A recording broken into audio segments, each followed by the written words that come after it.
Right, Callum, we've got you in the building finally. Thank you very much. No, thank you for having me. You know what? It's crazy because he literally lives there. We could literally throw a piece of paper on it and read. And up to this point, it's just me ranting at you in the gym when you're trying to train. I'm trying to train. It's 20 minutes of. And then we got to go now, and then it's still 20 minutes after.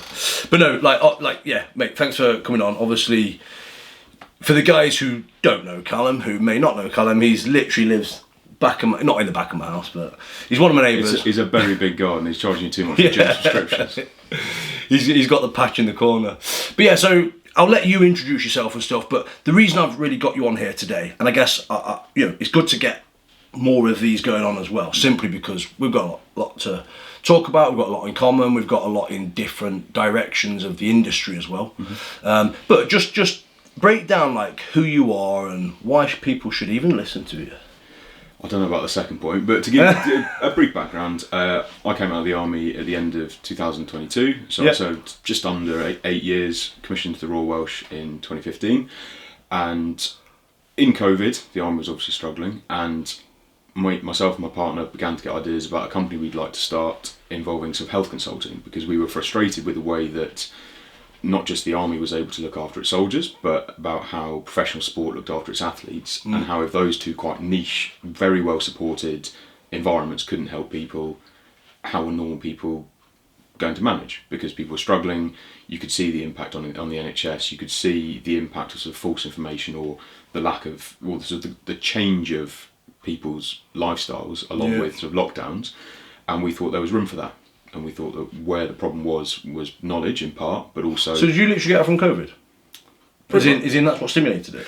A little bit. I'd had some thoughts before. I'd had some frustrations with what I saw was that people weren't helped through the process. Yeah. So people were just given information, sometimes poor, sometimes bad, with no way of navigating it, and then just left to fend for themselves, which is hard. It's really hard. We wanted to bring that coaching bit, that actually helping people through a process, a lot of which you do in the strongman world, to actually get people to achieve what they want or what they need, and in that the sort of the slightly more sort of passion side of it was long term to help the society, to help the country, to help people from cradle to grave be healthier, because that in turn will help everything. It will help the NHS. It will help in work. It will hopefully reduce the burden of mental ill health, all that kind of stuff. Yeah. So where are you now in your business? Obviously, it's kicked off, things are moving. Yeah, so we've launched very recently. We've got a few struggles I'm sure we'll talk about, as a lot of small businesses do when they first start. We've sort of done quite a lot of, what you say, business to consumer. We work with individuals, and we're just sort of shifting into working with businesses. But it's exciting. It's a lot of pressure. It doesn't always go well, but it's the dream. Yeah. And we'll keep on pushing and driving with it. But the passion keeps that going, right? Yeah. 100%, because it never changes.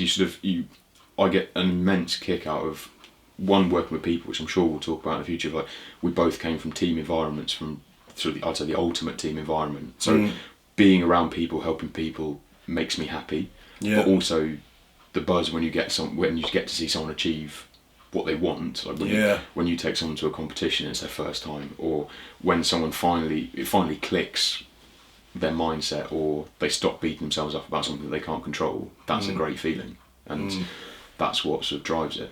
I think as well, just to spin off from that, like another thing is that when people achieve the thing that they needed but didn't want, do you know what I mean? Like, because what I was thinking with coaching, it's actually about helping people find what they need as opposed to just what they want. Do you know what I'm saying? It's like if someone said I wanted a 300 kg deadlift, cool, it sounds cool, it's 300 kg, blah blah blah, but actually, like, that won't make them feel good. No, 100%.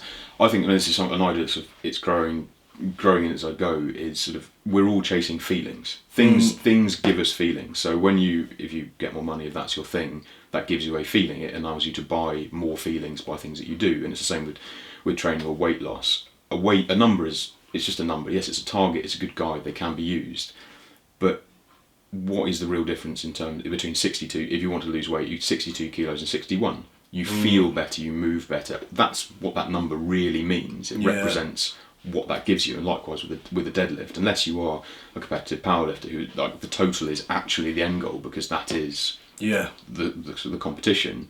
You want to feel stronger, you want to feel more comfortable in your skin, you want to feel more confident. That's what you're chasing. The number becomes, when you get into the process, the number is just the representation of that feeling. Yeah, no, I agree. Do you know what? I've actually got, like, personally for myself, and I think I've said it to you before, but I was going for 400 last year, deadlift. I've done 375, I think. But, like, you know, I was going for that, it stressed me out. I realised, actually, why am I doing this? I'm doing it for the 400 number. Do you know what I mean? And actually, then you go, hold on a minute, what's the bigger picture sort of thing? Like, all my stuff's on the wall there. Like, I want to win World's Strongest Man.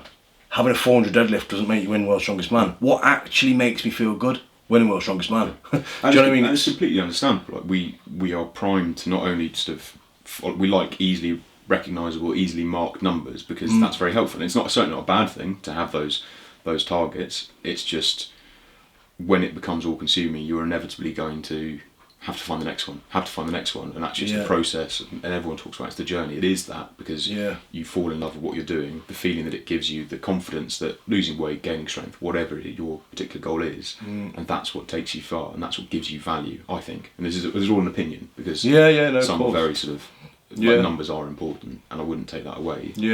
I think it's just having a bit of both, isn't it, right? It's doing a bit of what you want to do, doing a bit of what you need to do.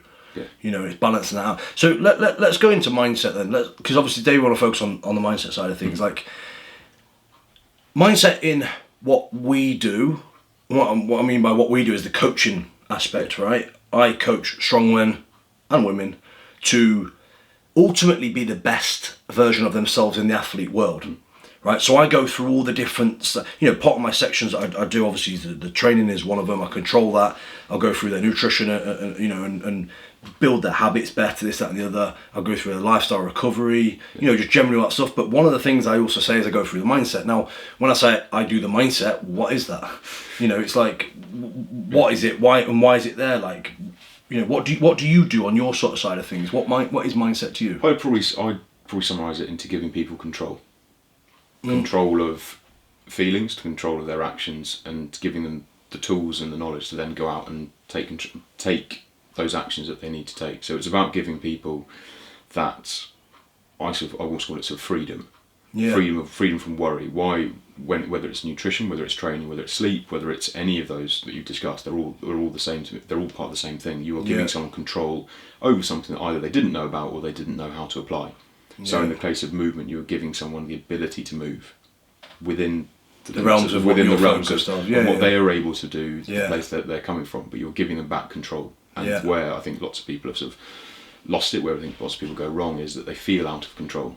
I can't do this. I can't do that. Now, you can't do everything. Of course you can't. There is nothing wrong with asking for help. There is nothing. You shouldn't have to do this on your own. But you can take action. You can go to someone to ask for help. You can.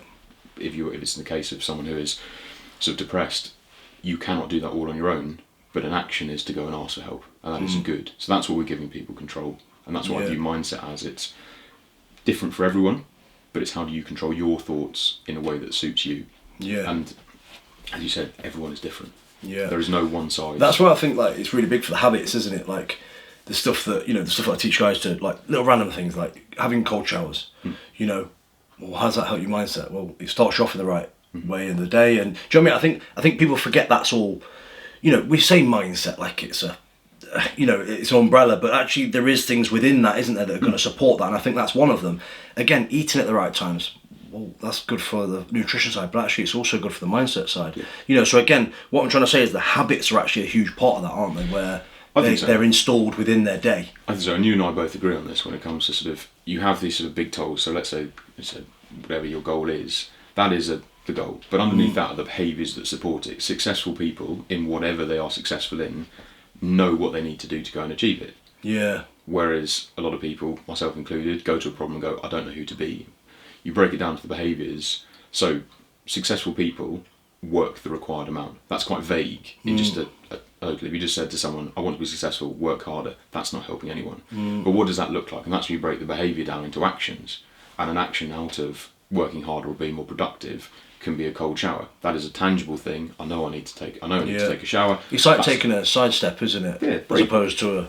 it's breaking everything down into like a really small, achievable thing. Like if someone came to you and said, I want to deadlift 100 and I can deadlift 60, you wouldn't just say, let's go deadlift 100 let's until you get it. You wouldn't. You break it down to smaller parts, and that's unique to everyone. But it's those small habits that you've spoken about: journaling, your mindset, your recovery. Those little things add up. Your 1% program is exactly that. The little things do add up, because it's too hard to go in all guns blazing, everything at once. No one can do that. Yeah.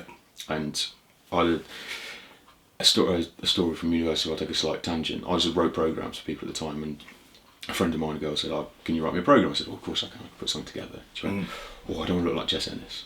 I'm like, well, first of all, why not? Because she's wonderful. But also, she is arguably our greatest ever Olympian. She trained her. She is not only genetically gifted, but she has trained her entire life to be phenomenal, to be that person, to be so good. That is not going to happen to you overnight because you've done some tricep curl. Like that's not happening. But lots of people do that when they have a goal. They go, I'm going to be mentally tough, and I'm going to do all my food, and I'm going to do everything's at once, and it's massive, it's huge, and that's really hard. And then life comes along, your dog gets in the way, whatever happens. The smaller you can make it, the easier it is to do it, because eventually you'll nail it. You'll have a cold shower every day. Then cold shower and 5 minutes of journaling. Then that journaling becomes 5 minutes of good journaling, 6 minutes, 7, whatever it is. It grows. Yeah, no, it's true. You can manifest what you want. When I look at actually like breaking down the mindset stuff as well for people, I always sort of like I prescribe as needed. Do you know what I mean? Because I'm not a therapist as such, but at the end of the day, with the coaching stuff that I do, as I think I'd like do Zoom calls with people. Yeah. And quite simply, I'll ask questions, and it's all from experience at the end of the day, but I'll ask questions that will trigger thoughts, and then they will then show their weaknesses in mindset. But a lot of things, and it'd be good to get your spin on this, is like a lot of things that people are suffering with ultimately are down to the external. Yes. Like, for example, I don't know, let's just make a story up, like, John, like, I'm not as strong as this other guy that's as big as me, on deadlift or whatever it may be. It's like, okay, cool. So who's this other guy? Why do you need to look at him? And do you know what I mean? It's society nowadays, isn't it? Like where they do that whole looking at other people rather than looking at themselves. But all that energy spent on looking at other people, if you were to actually spend that energy on yourself, you will be there much quicker and happier. And I think do you see that often, like where people suffer with that whole, like, I guess it can be down to the look, it can be down to their strength, it can be down to there's lots of, different things, isn't there? But I think so. I think it's really hard, and particularly in your case as a competitor, I'm sure you find the same, that you see, yes, how can you not compare? It's curated. Yeah. Yes, people aren't putting all of their terrible lifts on, they're not showing all of their failures. Of course. Some do, but even then that's a selected choice. Yeah. We're programmed to look at threats.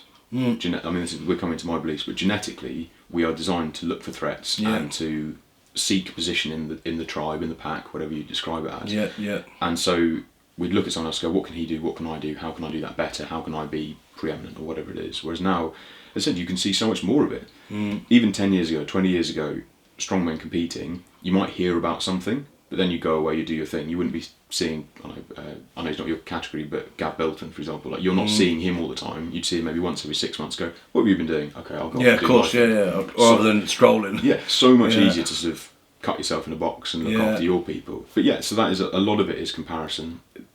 We could have a whole hour talk about the way in which things are photoshopped, the way in which people portray a false reality of what it is. But yes, it is really hard, and comparison is the thief of joy. Yeah. And I do find a lot of it is balancing people and going, well, look at where you are, what can you do, are you happy with where you are, be happy. A lot of it's telling people not to accept that there isn't room to change, but to enjoy the process. Because you've got to be hungry, but you've also got to be grateful, I guess, of what you have done. Yeah, and enjoy what you are doing, because unless you enjoy it, we went back to the journey bit, you've got to have a smile. Yeah. You've got to enjoy it, and I appreciate some people are in very difficult circumstances, but where you can, enjoy life, enjoy the process, reward your success. But that's a separate one of rewarding doesn't have to be cookies and cake. No, yeah. Reward can be... You're not a dog. No. Reward can be something that makes you feel good. Yeah. Like I know that you... Sometimes there's a place for that. But you reward yourself every day through time with your family. Yeah. Or a scooter ride to the park. Yeah. And I'd imagine that gives you as much joy as a beer or a burger. Yeah. No, it's true. Those things. But that it is, and people treat themselves like dogs, don't they? Because they go, I've done really well. I've lost a pound. I'm just being typical of fat loss type of person. I've lost a pound, and then they go right. I'm gonna eat a cheeseburger. Yeah. Cool. You just put £3 back on. Yeah. But it's that mentality, isn't it? You've got to try and get at that mentality.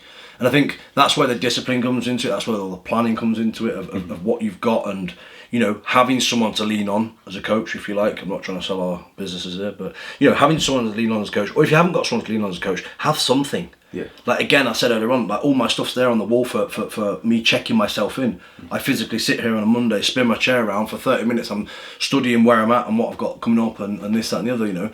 The other, going back to what we said about mindset as well. The other day I literally had a bit of I'll call it a mini meltdown or whatever. But I've got Paris World Ultimate Paris next week, and training at the minute is so hard. Everything's intense. I'm at the end of everything.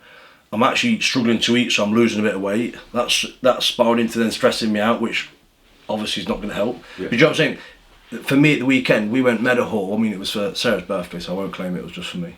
But it was for Sarah's birthday. But it was that whole just get yourself out of the situation, and do something you enjoy. Yeah. Do you know what I mean? That's breaking the pattern. And there's, I think, as you said, it's Sarah's birthday, but doing stuff for others, taking yourself out of your own box, and remembering why you're doing things. It's never, very rarely is it just for you. No, it's often about the people around you. Giving makes you happier. Yeah. I always found when I was slight tangent, but when I was a platoon commander, I found it so much easier to go on a 5-mile run if I was encouraging people to run than if I was in the Sandhurst, you're never out of it. You're in it. No. I found a 5-mile run when I was able to run up and be like, let's go, come on, we can do this, because that was for me important to not only to be an example but to help others. It's like a power though, isn't it? Because it's like a secret power. And again, you wouldn't do it if you didn't care. But actually, it's like if we just did a role reversal quickly, like me training you training me. You would feel fitter than me whilst you're in control. I'd feel fitter than you whilst I'm. And it's all because we're in our own comfort zone, our own worlds of what we're doing. The mentality side of it. So there is a science theory. We're going on a tangent. I'm terribly sorry. No, the central governor theory, essentially an idea that the brain holds back a limited amount of your capacity as a human for like the bear coming around the woods kind of moment where it needs absolutely everything. There are stories of mums lifting cars off babies and people doing extraordinary feats of strength, but ruining themselves in the process because the body's gone, we need you right now. Yeah. And a lot of that can be shown with just when you come to that final 200 metres of a run, being like, I could do this all day. Yeah. It feels so easy. And to the mind, and that positive self-talk, that visualising makes such a big difference. I don't think we've come anywhere near to discovering how much that affects. Yeah. I'm sure you could give me an example now of where you have lifted something heavier than you thought it was, but you've walked up to a 300 bar thinking it was 280, lifted it and gone, oh, I've just lifted 300. I've done that. I've lifted a snatch when it was heavier than I thought it was, and I hit the PB. Yeah, it's all because you wasn't aware. I thought I was doing a weight I was comfortable with, but I actually got it wrong, and I just did it. There's a lot of crazy thoughts there, isn't there, like, that are actually thrown into my head here. So like, that there's that famous woman lifting a car up, isn't there? That when there's a baby under it, there's a spin off of that, isn't there? Of like having that power when you actually need it. Yeah. But yeah, there's also the power of the mind thinking that, and the other side of it is the doubt of it, you're doubting yourself. So actually, like, well, you think it's heavier, then like you say, actually you've just done it. Yeah. So why did you doubt yourself? There's also stuff like when you talk about people struggling to run. Have you seen the film Run Fat Boy Run? No. Great film, Short Bag. I'm sure it's banned now because it's called Fat Boy. Well, he's not actually that fat, to be fair, but he sets a bet to run a marathon. He's never run in his life. Yeah. And he goes for a run, and the reason I quote the scene is because this is what people do a lot of the time. They go running like, I'm going to nail this, and they start trying to compete with Eliud Kipchoge, and they're running sort of 5-minute miles for 200 metres. Yeah. The heart rate spikes, everything feels awful, and it's like, I can't run. And because it all goes wrong because they felt horrific. Yeah. And this is something that the body does. Yeah. It goes, you're in danger, and it actually reduces your fitness or your ability to exert yourself because it's trying to protect you. So you feel terrible. The run goes down. You're like, oh, it's awful. Yeah. Whereas actually, you build in nice and slowly. The body goes, I can do this. Yeah. Actually, you get a very different. It's why we warm up so that you don't just go, because yeah, you could go from hot to cold sort of thing. You or, could or just, whatever, yes, yeah. you pull your muscle, but you could probably walk up right now to a 300 deadlift and probably lift it very comfortably. Maybe in a 350 wouldn't be great, but you could do it. Don't think at 350. Yeah. But I know what you mean. You could probably do it. But we don't do that. We prep the body, we prime it, we then go, you can do this. Yeah. And that's, in fact, actually, knowing what's on your left, that's probably the message for just anyone when they're trying to achieve anything. Don't go straight 100%. You've got to build into it. Things take time, and it's worth taking the time. Yeah, agree. Just to throw in before we wrap up as well, like, so I'm admitting something that happened the other day, and it's not a shame to admit it anyway, but it just, I guess it's still fresh emotions. But my mum's, I think I told you about my mum being ill at the minute. Yeah, she's got to go back into hospital to have a brain thing. The other day I was, I don't know, thinking a lot was going on, pressure was on. This was before my meltdown. And the weight for Paris is 150 log press for reps. Now obviously it's up there and like that's a silly weight, let alone repping it, right? So I've only ever done it once before. And this specific session I was just like, quite emotional, thinking a lot of things about a lot of stuff. And I did 1 rep on it. No, sorry, I failed 2 reps on the 150. I thought I know I can at least do 1 rep. Went back and did another rep. And then I had this this weird feeling in my body where I was just like emotional, I don't know, just all sorts. And I literally walked off down the bottom of the gym and like cried. And then I literally said to myself, I'm gonna go and lift that twice for my mum. And like Sam, like my training partner Sam and Harvey were there, like, you know what I mean? I then came back and did 2 reps. Yeah. Do you know what I mean? It's like again, that's a genuine thing of just how fucking powerful things are when they need to be. Yeah, 100%, and well done, to be honest, because it's a difficult time. It was always difficult to separate and to the emotion thing. Things, so. Yeah, but like honestly, I've never experienced something like that before. I don't know what was going on, but it's that thing, isn't it? Though, when you think you're done, my point is here: when you think you're done, you're actually not always. Oh, nowhere near. I'd say not always. I'd say you're never. No. Do you know what I mean? You've always got that little bit more to go, and I think that's a massive thing for you to learn from yourself, isn't it? That no matter what you think, no matter what you feel, if you want more, there is more to be. I think absolutely. That's one of the things why we say giving people control again, is giving people the options to know that you can. Yes, there are limitations. People have all different commitments, different family things, different debt, whatever there are. Everyone has a different circumstance, but there is stuff that you can do. And yes, it's not going to be perfect, but I think it is an immense positive that there are actions you can take, there are people you can talk to, there is help you can get. Yeah. And that there is always a way to step forward, even if you don't feel like it. Yeah. I think it's like the term that Gary Vee used a lot, but leaving money on the table. Obviously, we're not using this as a term of money, but you know what I mean? There's always something left on the table, isn't there? Yeah. As in, like, you can always do that little bit more. It might not be the same as you, it might not be the same as me, it might not be the same as him, but your way is your way. Yeah. And it doesn't always have to be doing. It can be choosing not to do. Yeah. In other words, there is a choice Pull back to go again. Yeah. Exactly, yeah, there is. But it is that whatever you are doing, it is making sure that you are deciding why you are doing it, rather than letting things happening to you. So it's being proactive in your recovery. So it's, in the case of you, I know you've taken some days off. That is a proactive choice. Yeah, of course. Well, what would you do other than that? Kill yourself. Yeah. As opposed to waking up and just going, Yeah. That is not a choice. That is reacting to something. Whereas you wake up and going, I'm not doing this because this isn't this. And it's going to help me move forward. Yeah.